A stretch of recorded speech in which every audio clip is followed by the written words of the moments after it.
Sallamalı, sallamalı, sallamalı, sallamalı, sallamalı, sallamalı, sallamalı, sallamalı, sallamalı, sallamalı, sallamalı, sallamalı. Dolaşırım yine tek.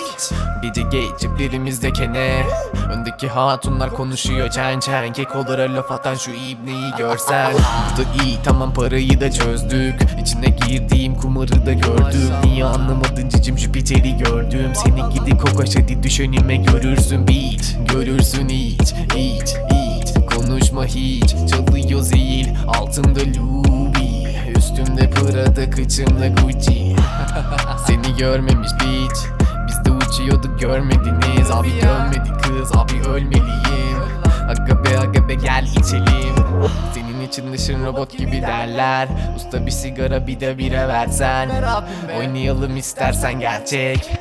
O zaman sallamalı, sallamalı, sallamalı, sallamalı, sallamalı, sallamalı, sallamalı, sallamalı, sallamalı, sallamalı, sallamalı, sallamalı, sallamalı.